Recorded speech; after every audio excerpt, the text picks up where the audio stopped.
त्या तुम्ही त्यांना हा प्रश्न विचारला तर ते अधिक समर्पक उत्तर देतील. बाकी इतर काय विषय असले तर मी नक्की आपल्याशी बोलू. बाकी इतर विषय म्हटले तर मग राज्यसभेचा विषय आहे. काय तुम्ही म्हणतात की शरद पवारांनी इच्छा व्यक्त केली आहे. आदित्य ठाकरे बघा, हा प्रश्न तुम्ही किती वेळा विचारणार? नाही. त्याची लेटेस्ट डेव्हलपमेंट ही आहे की काल हर्षवर्धन सपकाळांनी म्हटलंय की उद्धव ठाकरेंनी विधान परिषदेत जावं आणि काँग्रेसला ही राज्यसभेची जागा. याच्यावरती माझं उत्तर काय होतं? आम्ही एकत्र बसू. अद्याप त्या संदर्भातली कार्यवाही सुरू झाली आहे का, प्रोसिजर सुरू झाली आहे का नाही. सगळ्यात आधी मी या विषयावर म्हणालो की आम्ही 3 पक्ष एकत्र बसू आणि कोणी कुठे लढायचे ठरवू. हर्षवर्धन सकपाळ हे प्रांताध्यक्ष काँग्रेसचे आहेत, त्यांनी त्यांचं मत व्यक्त केलं. माननीय उद्धव साहेबांनी विधिमंडळात परत जावं ही आमच्या सगळ्यांचीच इच्छा आहे आणि ती कायम राहील. आता त्यांची इच्छा काय आहे याची आम्हाला चाचपणी करावी लागेल की आमच्या पक्षप्रमुखांची काय भूमिका आहे किंवा शरद पवार साहेबांची काय भूमिका आहे किंवा काँग्रेसच्या संदर्भात त्यांच्या हायकमांडची काय भूमिका आहे.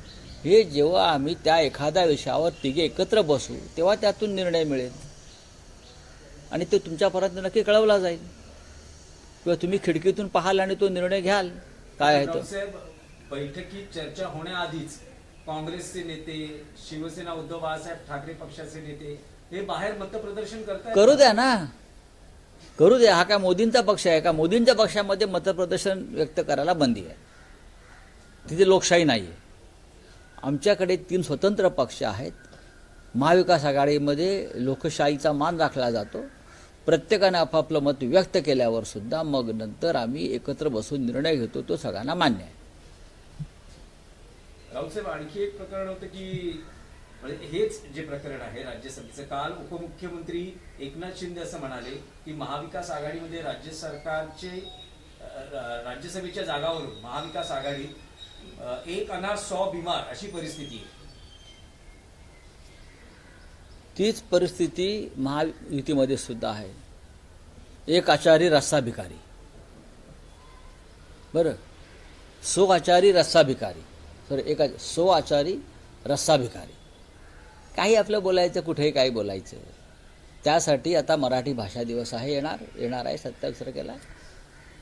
येणाऱ्या काही दिवसामध्ये उपमुख्यमंत्र्यांनी मराठीविषयी अभ्यास करावा, वाचन करावं.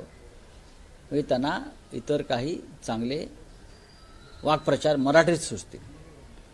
हां, 1 अनार 100 बिमार सारखे अमराठी वाक्प्रचार त्यांना वापरावे लागणार नाही.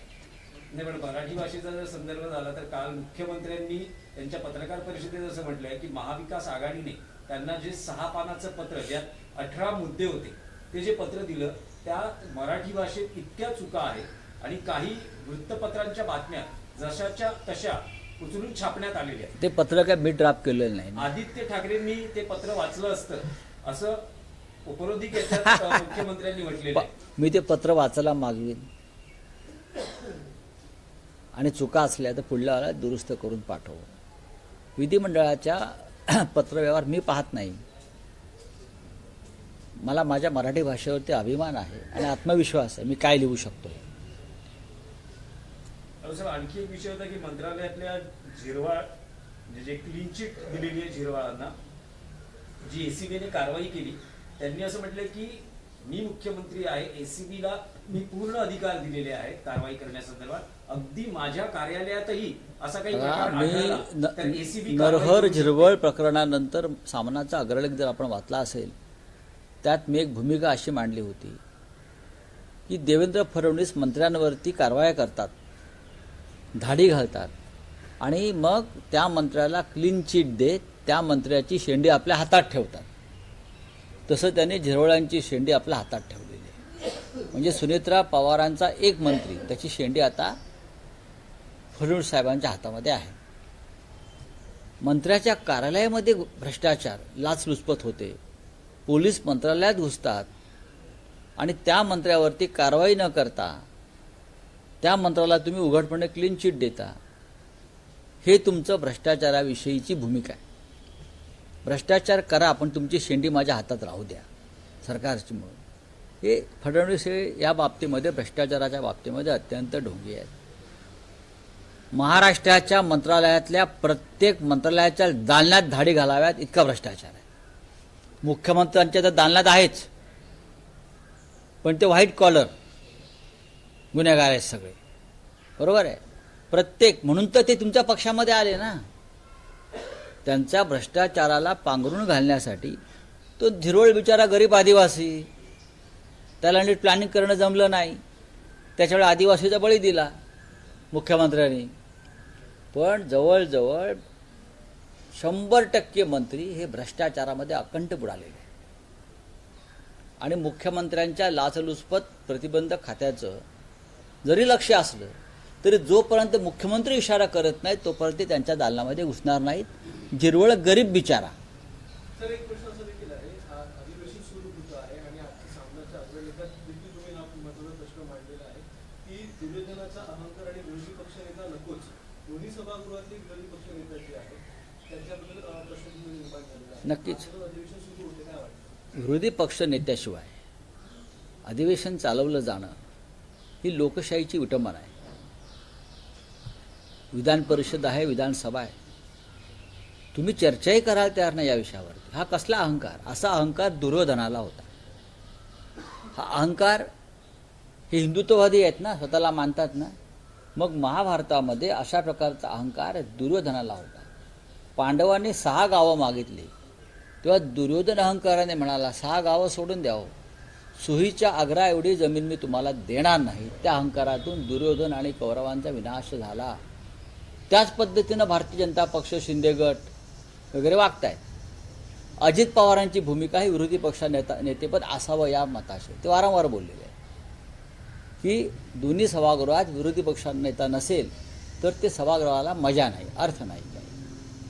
पण मुख्यमंत्री फडणवीस, मिंदे गट यांना विरोधी पक्ष नेता यासाठी नको आहे की त्यांची सगळी लक्तरं बाहेर काढणारा एक घटनात्मक पदावर बसलेला माणूस विधानसभेत येईल आणि त्याचं ऐकावं लागेल महाराष्ट्राला आणि देशाला. त्याच्यामुळे विरोधी पक्षनेता हा दोन्ही सभागृहात नेमायचा नाही. हे लोकशाहीचं विडंबन आणि विटंबन आहे. पण राऊतसाहेब, तुम्ही जितक्या प्रकर्षाने, जितक्या पोटतिडकीने आणि सामनामध्ये जो मुद्दा मांडलाय, पण असं दिसतंय की महाविकास आघाडीचे विरोधी पक्षातील नेत्यांनी आता हा कदाचित विषय सोडला आहे.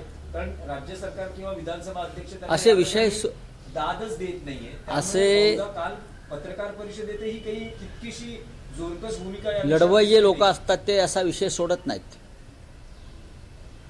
एकटाही लढत असतो. छगन भुजबळ एकटे होते विधानसभेमध्ये. हेच उदाहरण काल सरकारने, उपमुख्यमंत्री आणि मुख्यमंत्र्यांनी पण दिलं की विरोधी पक्ष नेत्या पदाची काय गरज आहे. एकटे भुजबळ होते, विरोधी पक्ष दळाणून सोडायचे. विरोधी पक्ष नेते तेव्हा होते ना. विरोधी पक्ष नेता तेव्हा होता, भुजबळ असताना सुद्धा नेता होता ना. काँग्रेसच्या राजवाटीमध्ये कधी विरोधी पक्ष नेत्याचा अपमान झाला नाही. विरोधी पक्ष नेता नेमलेला आहे. संख्याबळ न पाहता पवार साहेबांनी, यशवंतराव चव्हाणांनी, वसंतराव नाईकांनी, वसंतदादा पाटलांनी विरोधी पक्षनेता हा नेमलेलाच आहे दोन्ही सभागृहामध्ये. पण विषय सोडून चालणार नाही, विषय लावून धरला पाहिजे, हे विरोधी पक्षाचं काम आहे. चला हो गया.